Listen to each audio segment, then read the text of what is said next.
Hello बच्चों, कैसे हैं आप सब। आई होप कि आप सब बहुत बढ़िया हैं। और आज की वीडियो में हम कंप्लीट सॉल्यूशन ब्रिज कोर्स कक्षा 8 सामाजिक विज्ञान का देखेंगे। ठीक है बच्चों, इससे पहले मैंने लेसन नंबर 1 और लेसन नंबर 2 करवा दिया है। अगर आपने नहीं देखा तो ज़रूर जाएं चैनल पर, या फिर डिस्क्रिप्शन में लिंक दे दूंगा।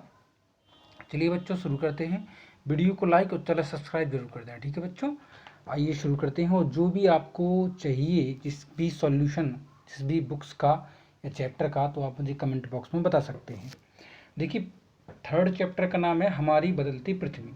अब हम इसके डायरेक्ट अभ्यास पर चलेंगे। आई होप कि आपने ये चैप्टर जरूर पढ़ लिया है और स्कूल में अपने शिक्षक के माध्यम से इसको समझ लिया है। ठीक है, देखिए इस पेज नंबर कौन सा है। ये पेज नंबर है आपका 131। हम चलते हैं बच्चों पेज नंबर 132। तो बच्चों पेज नंबर 132 में आपको देखिए क्या दिया गया है। अभ्यास हेतु वर्कशीट में पहला क्वेश्चन कि पृथ्वी की सतह पर अपरदन व निक्षेपण से बनने वाली 4 स्थल आकृतियों के नाम लिखें। तो देखो बच्चों, एक डेल्टा, छत्रक सेल, तटीय मेहराब और घाटी, 4 स्थलाकृतियां हो जाएंगी। नेक्स्ट पेज पर आपसे कहा गया है कि निम्न की जोड़ी मिलाइए। तो छत्रक सेल को आप मिला देंगे पवन के अपरदन से, स्टैक को मिला देंगे समुद्री तरंगों के अपरदन से, जलप्रपात को नदी के अपरदन से, डेल्टा को नदी के निक्षेपण से, और यू आकार की घाटी आप हिमानी के अपरदन से मिला देंगे। ठीक है, नेक्स्ट है अपर जो दी गई स्थलाकृतियों को सारणी के अनुसार अपरदनकारी शक्तियों के नाम लिखकर नीचे कीजिए। तो अपरदनकारी शक्ति का नाम लिखें। तो नदी से अपरदन क्या होता है, तो नदी से अपरदन होता है जलप्रपात का। ठीक है, समुद्री तरंगों के अपरदन तो समुद्री गुफा का, और समुद्री तरंगों के अपरदन से पुलिन का भी निर्माण होता है। नेक्स्ट है आपका छत्रक सेल किस प्रकार के प्रदेशों में पाए जाते हैं, तो रेगिस्तानी प्रदेशों में। ठीक है, नेक्स्ट आपको कुछ चित्र दिए गए हैं, स्थलाकृतियां, उनके माध्यम से उनका नाम लिखना है। तो पवन के अपरदन से पता है बालू के टिब्बे बनते हैं, जलप्रपात से नदी के अपरदन होता है, नदी के अपरदन से जलप्रपात बनता है, डेल्टा जो है नदी के निक्षेपण से, और स्टैक जो है समुद्री तरंगों के अपरदन से बनता है। तेज गर्मी के बाद बारिश का होना सुकून देता है, लेकिन जब यह बारिश अति वर्षा में बदल जाती है तो किसका विकराल रूप ले लेती है, तो यह जो है बाढ़ का रूप ले लेती है। आइए चलते हैं पेज नंबर 134। तो बच्चों पेज नंबर 134 में आपसे कहा गया है कि यदि आप विद्यालय की बाल कैबिनेट के प्रधानमंत्री हैं तो भूकंप से बचाव के लिए आप छात्रों को क्या बताएंगे। तो देखो, घर में किसी मजबूत फर्नीचर के नीचे बैठें, चेहरे को चेहरे को ढककर और सिर बचाएं, घर के अंदर ही रहें, बिजली कनेक्शन बंद कर दें, ऊंची इमारतों बिजली के खंभों से दूर रहें।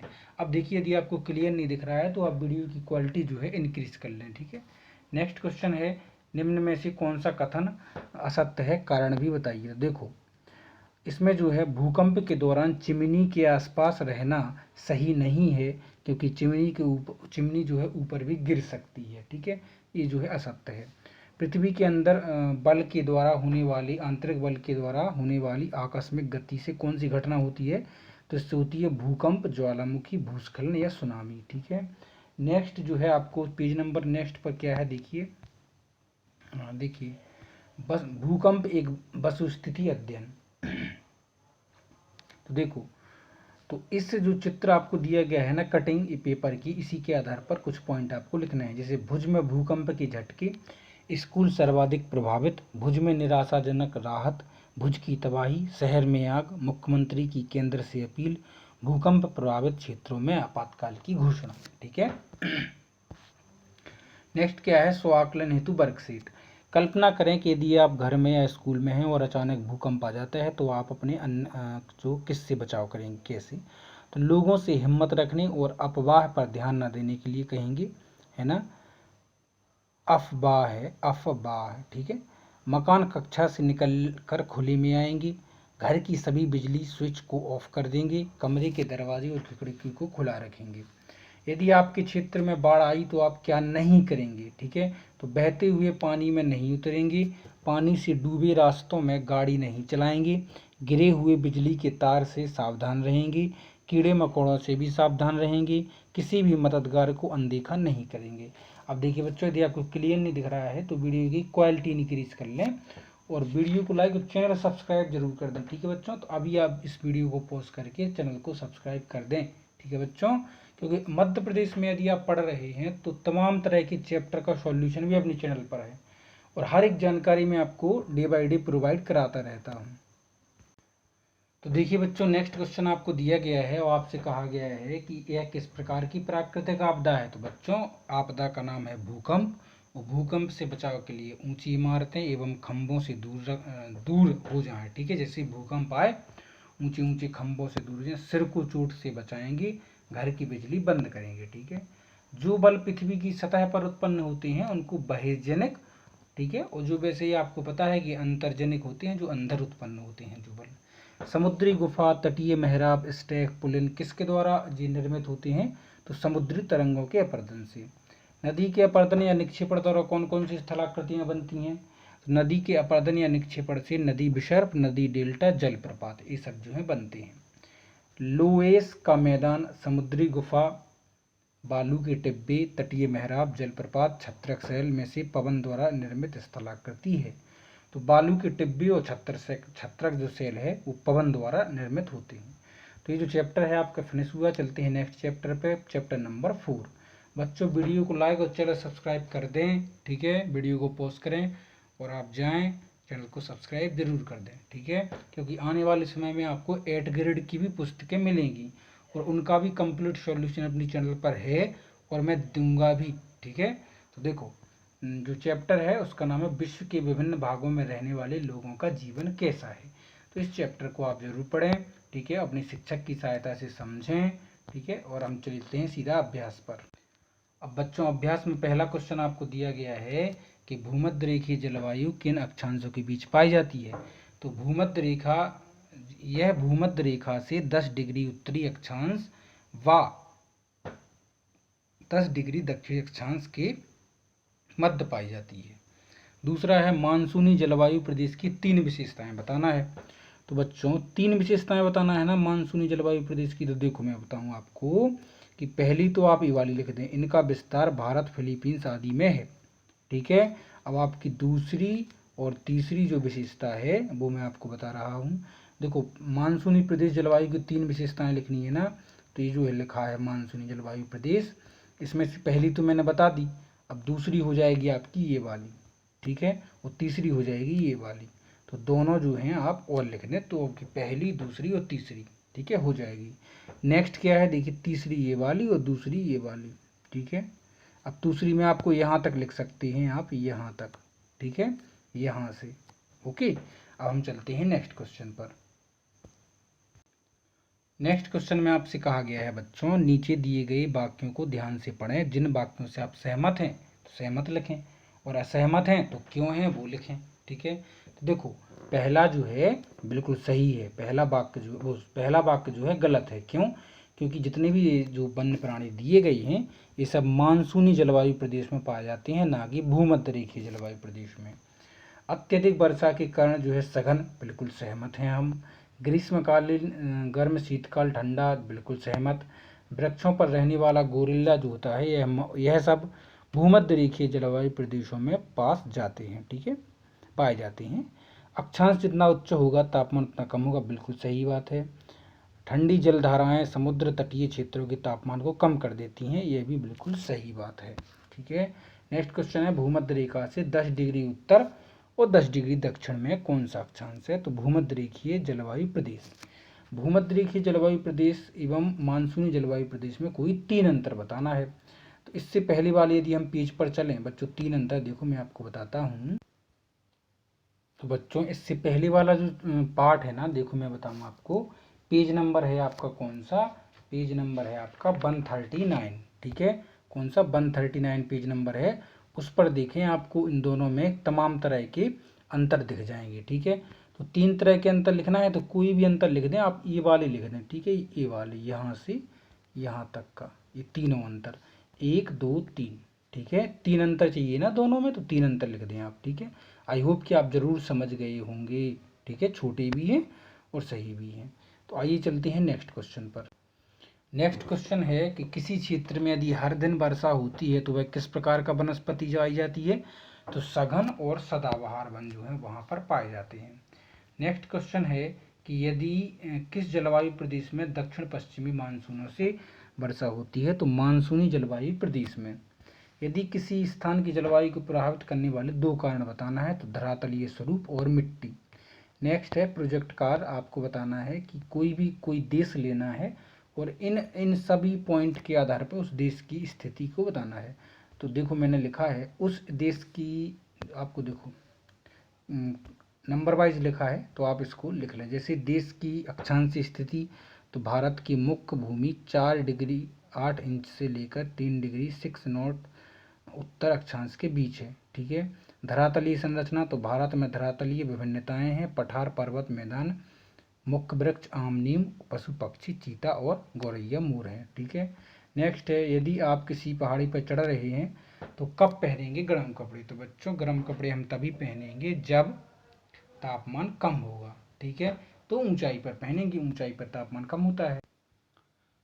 तो बच्चों नेक्स्ट पेज पर आपको पेज नंबर 142, ठीक है, दिया गया है कि गर्म और नम जलवायु। तो देखो बच्चों इस तीनों में भूमध्य रेखीय जलवायु प्रदेश के ही तीनों क्या हैं, उदाहरण हैं। जैसे भूमध्य रेखीय जलवायु प्रदेश में गर्म और नम जलवायु रहती है, साल भर वर्षा होती है और सघन सदाबहार वन पाए जाते हैं। ठीक है। नेक्स्ट क्वेश्चन है मुंबई की जलवायु सम और दिल्ली की विषम क्यों है। तो क्योंकि मुंबई की जलवायु सम जलवायु कारण समुद्र से निकटता है और दिल्ली की जलवायु विषम है क्योंकि समुद्र से अधिक दूरी है। भारत की जलवायु कैसी है, तो भारत की जो जलवायु है वो है उष्णकटिबंधीय मानसूनी जलवायु। ठीक है। नेक्स्ट पे चलते हैं, तो दिल्ली के सुल्तान जो है नेक्स्ट चैप्टर है। आइए हम चलते हैं, इसके पेज नंबर आपका कौन सा है, 144। ठीक है, 144 पर। तो बच्चों पहला क्वेश्चन आपको दिया गया है कि दिल्ली के सुल्तानों की जानकारी किन किन साधनों से प्राप्त होती है। ठीक है। तो देखिए मैं आपको बताऊं, इसका आंसर आप यहाँ से लिखेंगे। ठीक है, किसका, यह इसका, देखो इसका लिखेंगे आप क्या, कि दिल्ली के सुल्तानों की जानकारी हमें अभिलेखों, सिक्कों, भवन निर्माण इन सबसे जो है मिलती है। ठीक है, तो इसी से आप जो है लिख देंगे। ठीक है। नेक्स्ट क्वेश्चन क्या पूछा गया है आपसे, देखिए कि दिल्ली सल्तनत के प्रमुख वंश और उनकी सुल्तानों की जानकारी लिखें। तो गुलाम वंश जो है कुतुबुद्दीन ऐबक, खिलजी वंश अलाउद्दीन खिलजी, तुगलक वंश फिरोज शाह तुगलक, लोदी वंश बहलुल लोदी। ठीक है। सल्तनत काल में सामाजिक स्थिति की मुख्य विशेषताएं बताना है। ठीक है, तो मैं बताता हूँ आपको। ठीक है बच्चों, तो देखिए देखो ऊपर ही देखो आप, यहाँ पर मिलेगा आपको ये वाला क्वेश्चन का आंसर। देखो ऊपर जो पैराग्राफ आपको दिख रहा है ना, ये वाला, यहाँ से लेकर यहाँ तक, यही जो है इसका आंसर है। ठीक है बच्चों, तो चलिए हम चलते हैं नेक्स्ट क्वेश्चन पर। और नेक्स्ट क्वेश्चन में आपको क्या दिया गया है, देखिए आपको दिया गया है अलाउद्दीन खिलजी की किन्हीं 2 योजनाओं के बारे में जानकारी बताइए। तो देखो अलाउद्दीन खिलजी ने सेना नायकों को अलग अलग इलाकों का सूबेदार नियुक्त किया और सेना को वेतन देना प्रारंभ किया। ठीक है। नेक्स्ट है सल्तनत काल में स्थापित कला की विशेषताएं लिखिए और किसी एक इमारत का चित्र बनाइए। तो कोई भी एक, ताजमहल है, कुतुब मीनार है ना, कि लाल किला है, कुछ उसकी कोई भी आप चित्र बना सकते हैं। नेक्स्ट है आपको इसमें जो है क्या भरना है, खालिस्तान। तो पहले में बदंगा, वो बंदगा, सुल्तान, कुतुब मीनार, सूबों और सिखों, ये सब जो है आप आसानी से भर सकते हैं। सल्तनत काल में किन्हीं 2 इमारतों का चित्र बनाइए और जानकारी लिखिए। तो आप इसको इंटरनेट की सहायता से आसानी से कर सकते हैं। ठीक है। अब चलते हैं हम नेक्स्ट पेज पर। तो बच्चों नेक्स्ट पेज है आपका पेज नंबर 146। ठीक है, उसमें दिया गया है सल्तनत काल के प्रमुख शासकों की शासन विधि की तालिका बनाएं। तो देखो गुलाम वंश जो है, तो गुलाम वंश के इल्तुतमिश ने गुलामों को प्रशिक्षित कर सूबेदार बनाया। ठीक है। नेक्स्ट है खिलजी वंश। तो खिलजी वंश जो है दिल्ली, बंगाल और सिंध पर नियंत्रित किया और विस्तार किया, सेना को स्थायी रूप दिया और हर तरह से सुदृढ़ बनाया। नेक्स्ट है सल्तनत काल में प्रचलित सामाजिक प्रथाओं और वर्तमान समाज की प्रथाओं की तुलना कीजिए। तो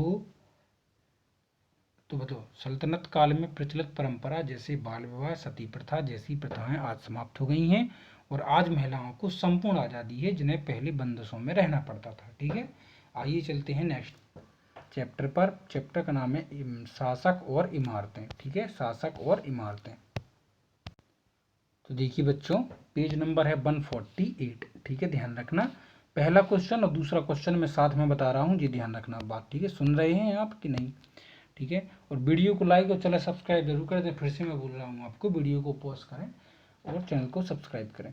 देखो पहला क्वेश्चन और दूसरा क्वेश्चन मैं आपको बता दूँ। देखो पहला क्वेश्चन है कि 12वीं शताब्दी में भवन निर्माण शैली किस प्रकार परिवर्तन देखने मिले, और अनुप्रस्थ टूड़ा निर्माण शैली बताना है। ठीक है, तो चलो मैं आपको ले चलता हूँ इन दोनों के आंसर पे।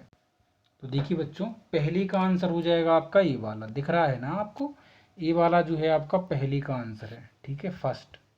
ठीक है, याद रखना पहले का आंसर है ये वाला। ओके, तो जी हो गया पहला। तो दूसरे का देखो आप यहाँ से लिखेंगे, कौन सा दिख रहा होगा आपको, यहाँ से लेकर यहाँ तक दूसरा। ठीक है, अब मिल गए ना दोनों। तो चलते हैं नेक्स्ट क्वेश्चन पर। ठीक है, नेक्स्ट क्वेश्चन क्या पूछा गया है, ताजमहल और लाल किले के निर्माण में किस प्रकार की सामग्री का उपयोग किया गया। तो देखो, चूना पत्थर, सीमेंट, लाल बलुआ पत्थर, संगमरमर और लकड़ी, इन सब का उपयोग किया गया। कंदरिया महादेव मंदिर का निर्माण किस राजा द्वारा किया गया। तो यह मंदिर का जो निर्माण है खजुराहो में स्थित है, जिसका निर्माण चंदेल वंश के शासक धंगदेव ने करवाया। ठीक है, आप वीडियो की क्वालिटी इंक्रीज कर लें जिससे आपको साफ दिखे। नेक्स्ट क्या है, देखिए, लाल किला और राजराजेश्वर मंदिर के चित्र संकलित यहाँ करके चिपकाएं। तो ये सब जो है आप इंटरनेट की सहायता से कर सकते हैं। मंदिरों, मकबरों और मस्जिदों के निर्माण में इस्तेमाल की गई विशिष्ट शैलियों और तकनीकी की विशेषताएं लिखना है। देखो बच्चों, इसका आंसर आप लिखेंगे कौन सा, तो इसका जो आंसर आप लिखेंगे ये वाला। ठीक है, कौन सा, ये वाला। यहाँ से आप दोनों को लिखना है आपको। ठीक है, ये वाला। ठीक है, यहाँ से लेकर यहाँ तक। ओके, तो इतना आप लिख देंगे। चलते हैं नेक्स्ट पर। देखो नेक्स्ट आपको दिया गया है, प्राचीन भवन निर्माण एवं आधुनिक भवन निर्माण शैली में क्या भिन्नता दिखाई देती है। तो प्राचीन काल में भवन निर्माण लकड़ी, मिट्टी, गाय गोबर, पत्थर और स्लेट इत्यादि से बनाए जाते थे, और आज के समय में ईंट, बालू, सीमेंट, तार इत्यादि का उपयोग होता है। ठीक है, अब हम चलते हैं नेक्स्ट चैप्टर पे। तो बच्चों नेक्स्ट चैप्टर है जनजातीय खानाबदोशों और एक जगह बसे हुए समुदाय। ठीक है, तो इनको हम चलिए करते हैं। तो देखो पहला क्वेश्चन जो है आपको दिया गया, जनजातीय समाज अपनी आवश्यकताओं की पूर्ति हेतु क्या कार्य करते थे। तो कृषि, शिकार, संग्राहक, पशुपालन आदि जो सब करते थे। जनजातीय समाज की सामाजिक विशेषताएं लिखिए। तो देखो बच्चों, इसको आपको लिखना है कि जनजातीय समाज, देखो इसको आपको यहाँ से लिखना है, यहाँ से लेकर यहाँ तक, ध्यान रखना, ये वाली लाइन, ये वाली लाइन और ये वाली लाइन। ठीक है, तो इसको आप इतना लिख दें। ठीक है, आइए चलते हैं नेक्स्ट क्वेश्चन पर। नेक्स्ट क्वेश्चन आपको क्या दिया गया है, देखिए, खानाबदोश जनजाति के लोग अपनी आजीविका किस प्रकार चला लेते थे। खानाबदोश जो है एक जगह से घुमंतु लोग होते थे, घुमंतु। तो खानाबदोश जनजाति के लोग संयुक्त रूप से भूमि और चारगाहों पर नियंत्रण रखते थे। ठीक है, अब यहाँ एक मानचित्र दिया गया है और मानचित्र के आधार पर आपको आंसर देना है। तो चलते हैं पेज नंबर 150। तो यहाँ आपको दिया गया है उत्तर पूर्वी राज्य कौन कौन से हैं। तो देखो, अगोह, खासी, कोच और नागा। पंजाब प्रांत में कौन कौन सी जनजाति हैं। तो लंपा, अरघुन, बलूची। ठीक है, और भील, कोली और गोंड जनजाति के लोग कहाँ कहाँ पाए जाते हैं। तो मध्य भारत, पश्चिमी राज्य और उत्तर पूर्वी राज्यों में पाए जाते हैं। ठीक है, आइए चलते हैं नेक्स्ट पर। मध्य प्रदेश की किसी जनजाति के बर्तन, ठीक है, गहने आदि सब जो है आपको चिपकाना है, तो आप वो इंटरनेट की सहायता से चिपका के लिखते हैं। ठीक है, जनजातीय समाज के कार्यों के बारे में लिखा है। तो जनजातीय समाज के कौन कौन से कार्य थे। तो देखो बच्चों, तो जनजातीय समूह के प्रमुख कार्य में आप लिखेंगे कौन से, ये वाला, यहाँ से लेकर यहाँ तक। ठीक है, कंप्लीट पूरा यहाँ से लेकर और ये पूरा यहाँ तक। तो ये जो है आपका पहला आंसर हो जाएगा। ठीक है, नेक्स्ट क्वेश्चन क्या दिया, नेक्स्ट आपको दिया गया है कि खानाबदोश किसे कहते हैं। ठीक है, तो पहले इसको आप देख लीजिए, फिर चलते हैं डायरेक्ट किस पर, नेक्स्ट चैप्टर पर। इसका आंसर देखिए क्या है। देखिए बच्चों, गोंड अथवा भील कोई भी एक त्यौहार बताना है इनका। तो देखो, कर्मा त्यौहार गोंड जनजाति द्वारा मनाया जाने वाला प्रमुख त्यौहार है, जो भादों चांद की एकादशी को मनाते हैं। यह त्यौहार बरसात में हरियाली की खुशी के लिए मनाया जाता है। ठीक है, अब चलते हैं हम खानाबदोश पर कि खानाबदोश कौन है, ऊपर वाला आंसर। ठीक है, ये जो आंसर आपको दिया गया है ना दूसरा, उसका, तो इसको आप लिखेंगे, देखिए बच्चों यहाँ तक, कौन सा, कुछ जनजातियां खानाबदोश थीं, भी एक जगह से दूसरी जगह रहती थी। तो इतना छोटी सी लाइन लिखेंगे बस, ठीक है, दूसरे में। अब चलते हैं हम नेक्स्ट चैप्टर पर, और चैप्टर का नाम है क्या, 8वां। चैप्टर का नाम है समानता, ठीक है बच्चों। तो वीडियो को लाइक और चलो सब्सक्राइब अगर आपने अभी तक नहीं किया तो जरूर करें बच्चों, ठीक है। तो चलते हैं नेक्स्ट चैप्टर पर, पाठ का नाम है समानता। तो देखो पहला क्वेश्चन क्या दिया गया है समानता में, कि आपके ग्राम शहर में यदि होटल, कुआं, तालाब आदि है, सब उपयोग कर रहे हैं, तो किस प्रकार की समानता है। तो प्रत्येक व्यक्ति कर सकता है, चाहे वो किसी भी धर्म, जाति, लिंग या विशेष का हो। यह एक सामाजिक समानता के अंतर्गत आता है, ठीक है। अगर आपकी 18 वर्ष उम्र है और आपको वोट नहीं डालने दिया जा रहा है, तो इससे आपकी राजनीतिक समानता का हनन हो रहा है, ठीक है। आइए चलते हैं नेक्स्ट पेज पर, और पेज नंबर है 156। बच्चों कहा गया है कि चित्र देखकर आपको बताना है कि आपको जो है मध्याह्न भोजन कार्यक्रम जो है स्कूल में समानता किस प्रकार से भावना बढ़ती है। तो देखो मैं बताऊं तुमको, तो मध्याह्न भोजन कार्यक्रम के में आपको यह लिखना है बस, तीसरे में कौन सा, यह वाला, ये जो लिखा है पूरा यही, कि सभी बच्चों एक साथ भोजन करने से जातिगत पूर्वाग्रह दूर कर समानता की भावना का प्रसार, ठीक है। आइए चलते हैं नेक्स्ट क्वेश्चन पर। नेक्स्ट क्वेश्चन में आपको दिया गया है, नेक्स्ट में दिया गया है, आपके विद्यालय में दिव्यांग विद्यार्थियों के लिए उपलब्ध सुविधाओं की सूची बनाइए, ठीक है। तो देखो ये जो दिव्यांग विद्यार्थी है ना, इसमें देखो दिव्यांग विद्यार्थियों को व्हील चेयर उपलब्ध कराई गई है, उनके लिए अलग से रास्ता बनाया गया है जिससे वे आसानी से आ जा सकें, ठीक है। नेक्स्ट क्वेश्चन है, दी गई तालिका में समानताओं के दो दो उदाहरण बताइए। राजनीतिक समानता, आर्थिक समानता, सामाजिक समानता। तो इसका आंसर तो आप यहीं से लिख सकते हैं, देखिए ये जो लिखा हुआ है, ठीक है। तो यहाँ हमारा आप राजनीतिक समानता के दो उदाहरण 1 2 1 2 1 2, ठीक है, इनको ही आपको लिखना है, ठीक है। नेक्स्ट क्वेश्चन क्या दिया गया है, कि लाड़ली लक्ष्मी योजना का बिंदुओं पर सर्वे करना है। तो मोहल्ले में लाभार्थियों की सूची, तो यहाँ पर आपको उनका नाम लिखना है, अपने मोहल्ले में जो भी बच्चों के लाड़ली लक्ष्मी योजना में नाम दिया गया है।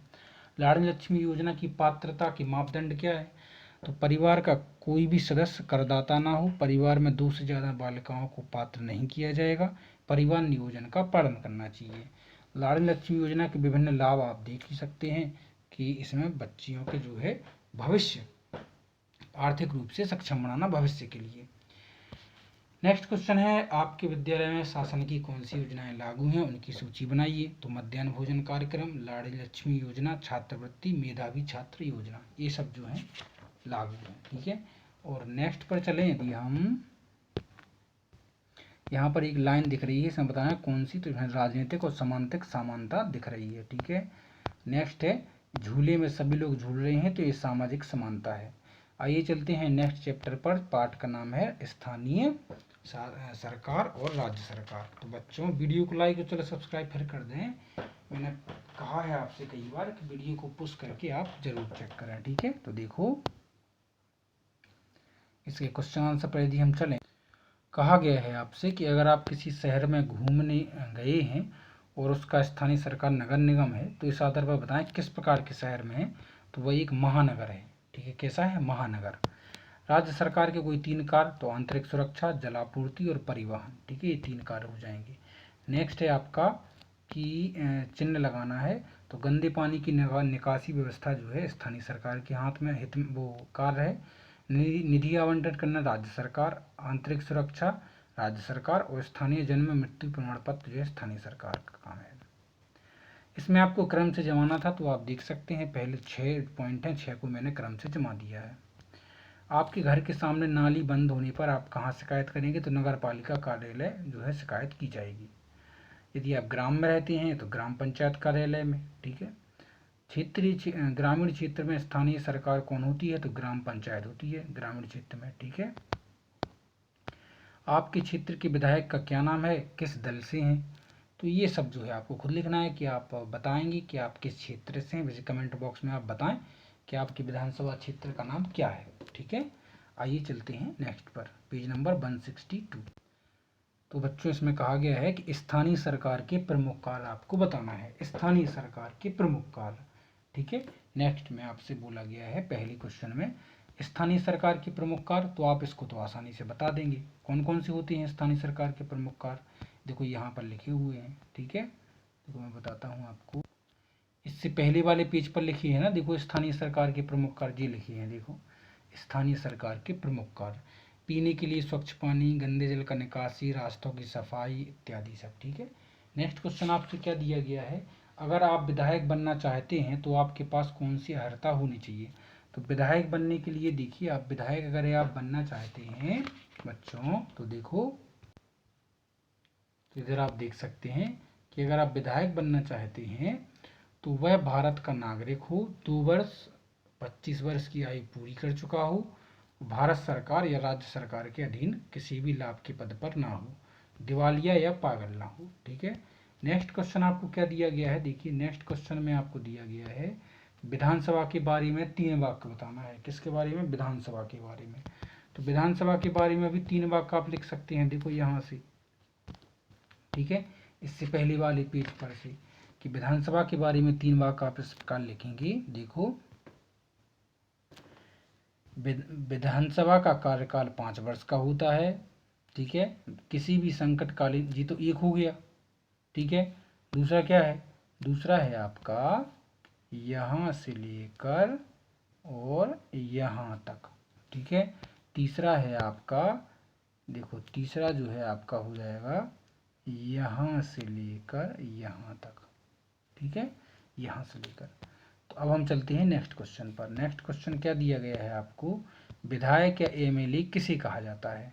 तो बच्चों जो विधायक या एमएलए होता है वो किसे कहा जाता है, तो देखो मैं बताऊं आपको, ये वाला विधानसभा राज्यसभा का एक महत्वपूर्ण हिस्सा है जिसके सदस्यों को विधायक या एमएलए कहा जाता है, ठीक है, जो आप लिख देंगे। चलते हैं नेक्स्ट क्वेश्चन पर।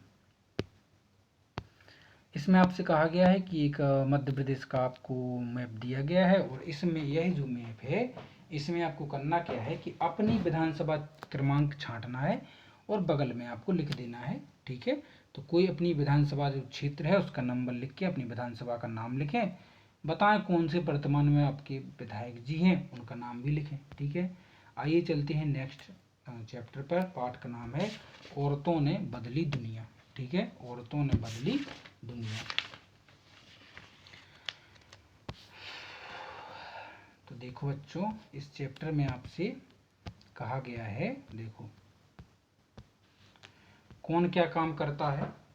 किसान फसल उगाता है, बिल मजदूरी, नर्स मरीजों की देखभाल करती है। इस प्रकार से आप इनको लिख सकते हैं।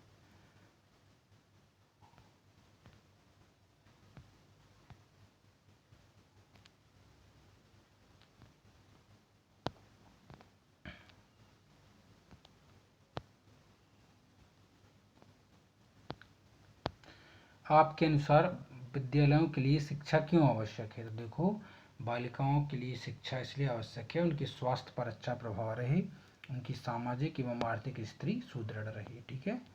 निःशुल्क शिक्षा के कारण किन बालिकाओं का विशेष लाभ हुआ। तो निःशुल्क शिक्षा के कारण आर्थिक रूप से कमजोर बालिकाओं को विशेष रूप से लाभ होगा। पुस्तकों के अतिरिक्त उन्हें छात्रवृत्ति और गणवेश भी प्रदान की जाती है, ठीक है। नेक्स्ट क्वेश्चन है कि अमृता शेरगिल और महारानी लक्ष्मीबाई प्रसिद्ध होने के क्या कारण हैं। तो अमृता शेरगिल चित्रकला के द्वारा एवं रानी लक्ष्मीबाई अंग्रेजों का विरोध करने के कारण प्रसिद्ध हुई, ठीक है। भारत की पहली महिला डॉक्टर कौन थी, पायलट। तो भारत की महिला डॉक्टर आनंदी गोपाल जोशी एवं पहली पायलट थी कैप्टन प्रेम माथुर, ठीक है। आपके अपने क्षेत्र में कोई भी प्रसिद्ध महिला हो तो उसका आप विवरण आपको देना है, ठीक है, तो आप जरूर दें। आइए चलते हैं नेक्स्ट चैप्टर पर। चैप्टर का नाम है संचार माध्यमों को समझना, ठीक है। तो इसका चैप्टर हम चलते हैं। पहला क्वेश्चन आपको दिया गया है, देखिए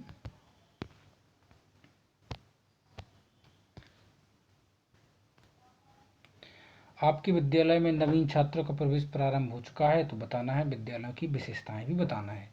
तो विद्यालयों का जो नाम वो विज्ञापन जो है इस तरह से करेंगे कि holy kids public school Vijaynagar Indore, हमारे विद्यालय में वातानुकूलित कमरे, खेल का मैदान, प्रशिक्षित शिक्षक और छात्रों के लिए योगा क्लास, सीमित सीटें, जल्दी करें, मोबाइल नंबर, प्रवेश प्रारंभ, ठीक है।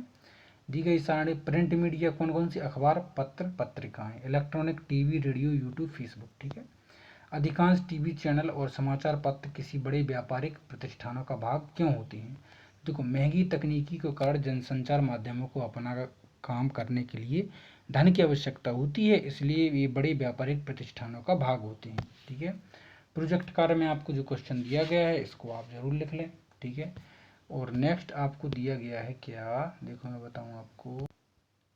नेक्स्ट क्वेश्चन में आपको दिया गया है कि अपनी समाचार पत्रों टेलीविजन पर किन वस्तुओं के विज्ञापन देखे हैं, उनमें से वाणिज्य और सामाजिक विज्ञापन बताएं। तो देखो, वाणिज्यिक हो जाएंगे वनस्पति तेल, साबुन, शैम्पू, क्रीम का।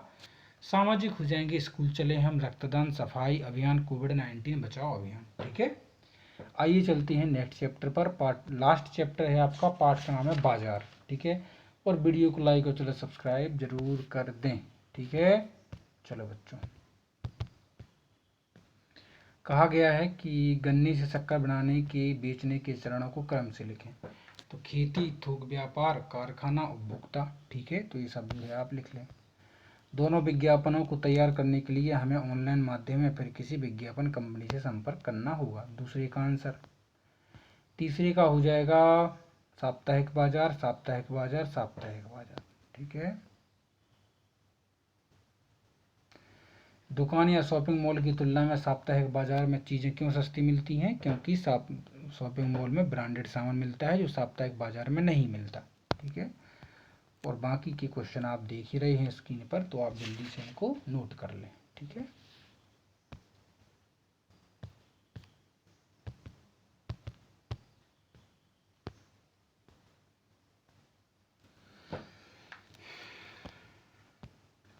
विभिन्न प्रकार के बाजार कौन कौन से हैं? साप्ताहिक बाजार, मोहल्ला दुकान, शॉपिंग कॉम्प्लेक्स, शॉपिंग मॉल। ठीक है, साप्ताहिक बाजार हमारे लिए किस प्रकार उपयोगी है, तो आप यहाँ देख सकते हैं। और इस प्रकार के आपका ये चैप्टर कंप्लीट होता है। मिलते हैं आपसे जल्दी ही नेक्स्ट वीडियो में बच्चों, और वीडियो को लाइक ज़रूर करें। ठीक है, चैनल को सब्सक्राइब भी ज़रूर करें, कमेंट बॉक्स में अपनी राय दें या नाम लिखें। टेक केयर बच्चों।